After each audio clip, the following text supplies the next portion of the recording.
안녕하세요 여러분, 반갑습니다. 누구나 이해하시기 쉽게 기업에 대한 정보를 전달드리고 있는 대기업 김한수 멘토입니다. 오늘도 역시나 우리 여러분과 같이 하이브 관련된 말씀을 좀 나눠보겠습니다. 지금 다들 알고 계시다시피 연일 하락장의 연속입니다. 자, 그래서 지금까지 그 전까지 6거래 연속으로 상승 마무리를 해주면서 굉장히 좀 좋은 흐름을 보여주고 있는 우리 하이브 주가도 조금 브레이크가 걸렸어요. 그래서 혹시나 이 힘들게 올렸던 이 주가가 다시 빠지지 않을까 이런 좀 걱정을 내심했었는데 이 불행 중 다행으로 견고한 흐름은 그래도 유지는 해주고 있습니다. 그러니까 상승은 아니지만 그래도 이 주가 수준을 유지를 해주고 있는 그런 흐름을 보여주고 있죠. 그래서 지난번 영상에서 제가 말씀드렸던 우리가 2024년도에 기대를 해볼 수 있는 하이브 관련된 모멘텀들 요거 관련된 간단히 내용 복기를 좀 해보고요. 오늘의 이 수급 주체 확인과 더불어서 단기적인 지지라인 또 저항라인 한번 좀 체크를 도와드릴 거고요. 향후 이 하이브 관련된 향후 주가 흐름 시나리오도 같이 한번 말씀 나눠보겠습니다. 우선 지난 영상에서 제가 말씀드렸던 이 기대 포인트 2024년도 이제 기대 포인트 요거 이제 간단한 내용 복귀하기 전에 지금 현재 이 금리의 흐름 또 이 증시의 흐름들을 좀 한번 우리가 확인을 해 봐야 될 것 같습니다. 4월 2일과 4월 3일 뭐 요때 이 샌프란시스코와 클리블랜드 이 연은 총재, 연방준비은행의 줄임말 연은이죠. 이 총재님들께서 이런 좀 하시기 시작해서 3회 금리 인하는 합리적. 그렇지만 약속은 아니다. 근데 그러다가 4월 4일 이때 보스트기 애틀란타 연은 총재께서는 올해 금리 인하 연말에 1회할 수도 있다. 또 오늘 올라온 이슈는요. 이 카시카리 연은 총재가 올해 금리는 안 할 수도 있다. 그러니까 점점점 이 매파적 발언들이 좀 강해지고 있는 추세예요. 그래서 지금까지 뭐 미국 증시뿐만 아니라 국내 주식도 마찬가지로 금리 인하 기대감으로 이 증시에 지금 많은 수급들이 좀 들어오면서 좀 대대적인 이렇게 주가 상승 모멘텀을 이끌어줬었는데 이 금리 인하 기대감이 계속해서 빠지고 있습니다. 자, 그래서 이러한 발언들로 인해서 지금 현재 세계 증시를 한번 보시면요. 이거 오늘 겁니다. 보시면 한국뿐만 아니라 미국, 뭐 일본, 대만, 인도, 중국, 독일, 영국 할 거 없이 전 세계적인 그냥 흐름 자체가 대하락장이에요. 그러니까 여러분들 다들 알고 계시다시피 이 금리와 증시는 굉장히 좀 밀접한 상관관계가 있습니다. 금리 인하가 실질적으로 시작이 된다면 그동안 이 은행 쪽에 묶여있던 돈들이 이 증시로 들어오면서 그러한 수급으로 인해 주가 상승 우리가 이런 모멘텀들을 기대를 할 수 있는 대표적인 이유잖아요. 금리 인하가. 근데 점점점 이 매파적 발언들이 거세짐에 따라서 지금 전 세계 이런 증시 흐름도 굉장히 좋지 못합니다. 자, 근데 반대로 이러한 모멘텀 속 미국에 관련된 이 10년물 국채 금리 차트입니다. 이렇게 보시면요, 4월 2일을 기점으로 해서 다시 엄청나게 오르고 있어요. 그러니까 이 증시에 좀 이게 주식시장에 모여 들어왔던 이 자금의 수급들이 다시 이탈을 함에 따라서 이렇게 이러한 기조들이 계속해서 연일 발생하고 있습니다. 자, 지난번 영상 내용 좀 간단히 빠르게 좀 복기를 해보겠습니다. 하이브가 유니버셜 뮤직 그룹이라는 곡과 독점적으로 음반 유통을 한다. 이런 내용의 이슈였죠. 자, 그래서 뭐 향후 10년 동안 뭐 독점 유통한다. 이런 내용이었고, 유니버셜 뮤직 그룹은 뭐 드레이크, 저스틴 비버, 아리아나 그란데, 뭐 샘 스미스, 뭐 테일러 스위프트, 셀레나 고메즈 등등등 해서 이름만 들으면 다들 알고 계시다시피 이런 대형 뭐 걸어다니는 중견기업이라고도 불리는 이 대형 아티스트들이 다수 소속이 되어 있는 그런 그룹이에요. 그리고 힙합의 거장 에미넴부터 해서 마룬5까지도 소속이 되어 있습니다. 자, 그래서 이 유니버셜 뮤직 그룹과 제가 하이브를 비교를 해드렸습니다. 뭐냐면 그냥 좀 직관적으로 말씀드리면 얘네는 레이블입니다. 레이블은 뭐냐? 음반사 생각하시면 돼요. 음반사, 음악 제작해주는. 근데 이 하이브는 여러분 뭐죠? 소속사 개념이죠. 그래서 이 아티스트들이 이 레이블과 소속사 이렇게 해서 각각 공통적으로 속해 있는 경우가 더러 있습니다. 이제 또 뒤에 또 말씀을 드리겠지만 대표적으로 우리 이 아리아나 그란데 지금 음원을 출범하는 순간부터 빌보드 차트 쓸고 있죠. 자, 요 아리아나 그란데도 소속이 되어 있는 레이블은 유니버셜 뮤직 그룹이고 소속이 되어 있는 소속사는 아티카 홀딩스라는 곳이 있는데 이 아티카 홀딩스 관련해서 하이브 자회사인 하이브 아메리카가 지분을 가지고 있어요. 100%의 지분을 가지고 있기 때문에 크게 보면 우리 아리아나 그랜데도 유니버셜 뮤직 그룹과 우리 하이브 소속이다 이렇게 좀 볼 수가 있겠죠. 그래서 이 아리아나 그란데가 3월 달에 정규 앨범을 발매를 했습니다. 그래서 요거 이제 관련된 실적 또한 2024년도 우리가 하이브 관련된 기대 포인트이다 라고 설명드렸고, 그리고 이 BTS의 제이홉 관련해서 TV에서 이제 방영이 시작되는 다큐멘터리, 제이홉의 다큐멘터리와 덩달아 음원까지도 발매가 될 것이다 라고 제가 우리가 이 부분 우리가 기대를 해볼 수가 있다 라고 말씀을 드렸었죠. 자, 그리고 요거는 지금 보고 계신군요. 하이브 소속된 아티스트들의 이 활동 계획입니다. 보시면 23년 2분기, 3분기, 4분기와 24년도 1분기 이렇게 있어요. 딱 그냥 한눈에 보셔도 아시겠지만 이 직전 분기들과 비교해봤을 때 24년도 1분기가 확실히 좀 바쁘다. 이 아티스트들이 바쁘게 활동을 한다. 그게 곧 아티스트들의 활동이 곧 하이브의 매출이고 그게 곧 실적이기 때문에 주가에 긍정적인 영향을 줄 수가 있다. 우리가 이 부분은 기대를 할 수가 있다라고 말씀드렸습니다. 자, 그리고 이거 같은 경우에 오프라인 행사 일정입니다. 뭐 방탄소년단 같은 경우에 지금 이제 다 입대를 해 있기 때문에 아직까지 뭐 명확히 우리가 명시가 되고 있는 확정된 오프라인 행사 일정은 없어요. 근데 그렇지만 세븐틴, TXT, 엔하이픈, 엔팀 뭐 등등등에서 굳이 방탄소년단이 아니어도 굉장히 매출을 발생을 잘 시킬 수 있는 다양한 아티스트들이 포진이 되어 있죠. 그리고 이 오프라인 행사 일정의 규모 또한 23년도 4분기와 23년도 4분기와 24년도 1분기를 한번 놓고 비교를 해보시면요. 일본 10회, 국내 2회, 북미 6회, 자카르타 1회였는데 자, 국내 2회, 아시아 2회, 일본 4회, 그리고 일본 팬미팅 1회, 아시아 11회, 북미 5회, 일본 11회, 국내 2회 등등등에서 거의 2배 가까운 바쁜 일정들을 소화를 해줄 스케줄이 지금 현재 이렇게 잡혀 있습니다. 자, 이 부분은 우리가 좀 기대를 해야 한다라고 말씀드렸었죠.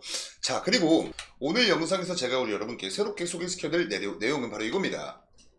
이 방탄소년단의 제이홉, 아까 제가 이 다큐멘터리와 음원 발매, 앨범 발매에 대해서 말씀드렸죠. 자, 그게 이미 발매가 됐고요.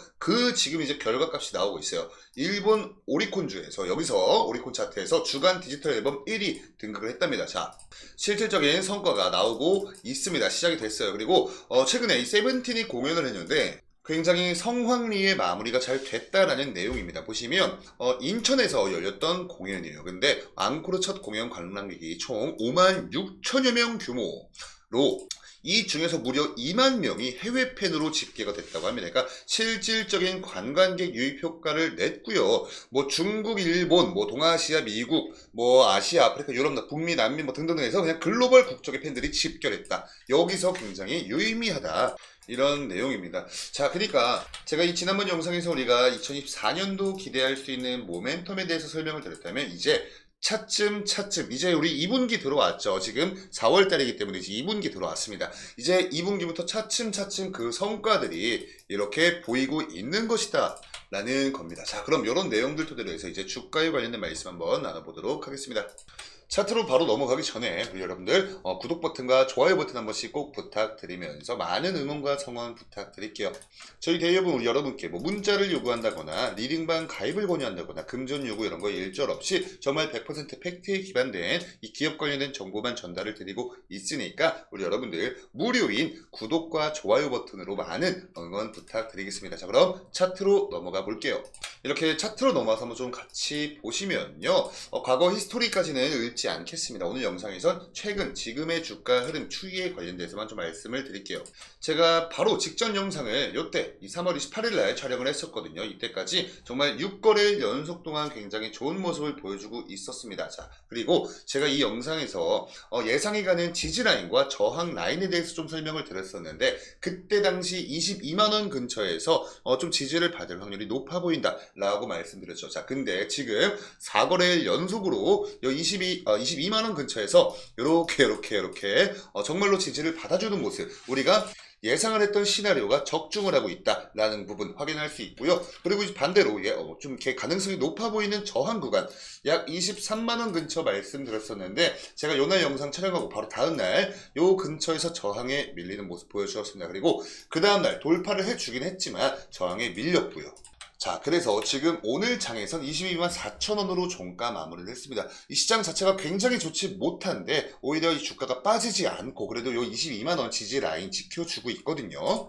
자, 그래서 우선 오늘 국내 증시 시장 상황을 한번 좀 보시면요. 이 코스피 같은 경우에 247종목은 상승으로 마무리를 했습니다. 우리 하이브도 상승으로 마무리했죠. 근데 600개가 넘는 종목들은 하락했어요. 그러니까 거의 1대3 비율로 굉장히 시장 장세 자체가 좋지 못했다. 코스닥도 뭐 비슷하죠. 457 종목 상승, 1100 종목 하락이니까 그냥 대외적인 하락장의 연속인데, 그래도 우리 하이브 같은 경우에 주가를 지켜주는 모습을, 주가 방어가 잘 되는 모습을 좀 보여주고 있습니다. 그래서 관련된 이 수급 주체를 한번 놓고 보니까요, 정말 기관들이 계속해서 연속된 순매수세 요 스탠스 유지해주고 있고요. 외국인도 3거래 연속 동안 던졌다가 다시 매수세로 돌아와 주는 모습을 보여주고 있어요. 아무래도 이렇게 시총이 큰 만큼 개인의 수급세보단 외국인과 기관의 수급세가 굉장히 중요한 그런 종목인데, 다행히 외국인과 기관 오늘 장에서도 쌍끌이 매수를 진행을 해주는 모습을 우리가 확인할 수 있습니다. 그래도 우리가 좀 조심해야 될 부분은 뭐냐면요, 요게 집계가 2시 20분까지밖에 되지 않습니다. 그래서 이때까지 집계가 된 거 이 외국인들의 매수세 추이를 놓고 한번 좀 보시면요, 연속된 순매수만 이렇게 좀 들어오고 있었어요. 근데 이때까지 집계 2시 18분 기준 집계가 된 게 7,000주 순매수였는데, 장 마지막에 이렇게 보시면요, 129주밖에 순매수세가 진행이 안 됐어요. 이 말은 뭐냐면 집계가 끝나고 난 다음에 매도 물량이 나왔다. 그러니까 장 막판으로 가면 갈수록 외국인의 매도세가 강해졌다라는 부분인데, 이 부분은 우리가 좀 유의를 해야 할 그런 포인트가 될 수가 있다라고 좀 말씀을 드리고, 오늘 이 코스피 시장 자체의 프로그램 매매 요 차트를 보시면요, 계속 그냥 좀 매도세가 굉장히 강했던 걸 우리가 볼 수가 있어요. 자, 그럼 하이브의 프로그램 매수세는 어땠냐? 이렇게 보시면요, 너무나 다행히 외국인과 기관의 수급과 마찬가지로 여기에 프로그램 매수세까지도 지켜주는 모습, 이런 흐름 보여주었습니다. 자, 그러니까 아직까지 여전히 상승 포텐, 상승 모멘텀 남아있다라고 우리가 좀 볼 수가 있겠고, 오늘자 이렇게 보시면 됩니다. 오늘 프로그램 매수세 17,000주가 좀 넘어가는 약 18,000주 가까운 매수세 들어온 거 확인이 되고 있어요. 그리고 이 거래원별 수급 물량을 이렇게 좀 실시간으로 좀 보시면요, 포착이 되고 있는 게 골드만삭스에서 좀 특이한 움직임을 보여주고 있습니다. 보시면 계속해서 연속된 순매수 행진이 진행이 되고 있다.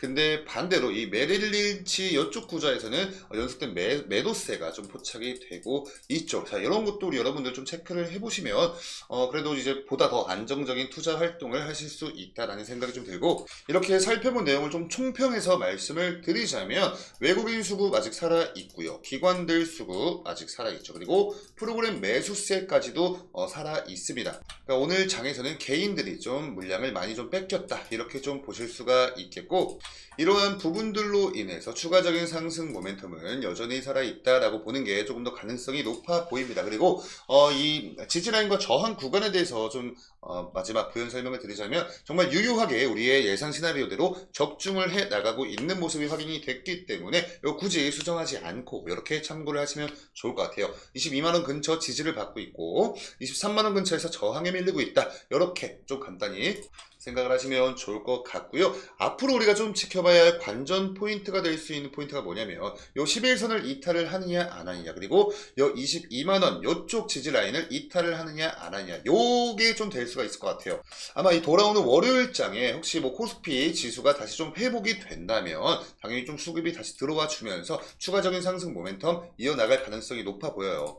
그러니까 그 이제 지수가 회복이 되기 전까지는 요 좀 중요해 보이는 지지 라인 구간, 요거 이탈을 해주는지 안 하는지, 이 부분이 우리가 좀 중요시 봐야 할 체크 포인트, 관전 포인트가 될 수 있다까지 정리를 도와드리겠습니다. 자, 뭐 이런 기술적 분석 같은 경우 여러분 사람마다 다 다르고 저 또한 절대로 정답은 될 수가 없어요. 그래도 이제 팩트 기반된 이 정보들 우리 여러분께 말씀을 드렸다는 점에서 의의가 있는 것이다 라고 좀 생각을 하고 있고요. 추가적인 정보나 이슈들 나오면 제가 또 그때그때 여러분 찾아와서 이렇게 브리핑을 드리도록 하겠습니다. 오늘 영상이 우리 여러분께 도움 되셨다면 영상의 좋아요 버튼으로 많은 응원 부탁드리고요. 저희 데이업 채널도 구독 버튼 한 번씩 눌러주셔서 하이브뿐만 아니라 다른 종목 보유를 하고 계시다면 그 다른 종목도 관련된 분석 영상 분명히 있을 겁니다. 정말 뭐 밤낮 할 것 없이 저희 데이업 지금 소속되어 있는 우리 전문가들, 여러 전문가님들 굉장히 부단히 매일매일 하루같이 하루하루 노력을 하고 있습니다. 자, 그러니까 구독 버튼과 좋아요 버튼으로 많은 응원 부탁드리고요.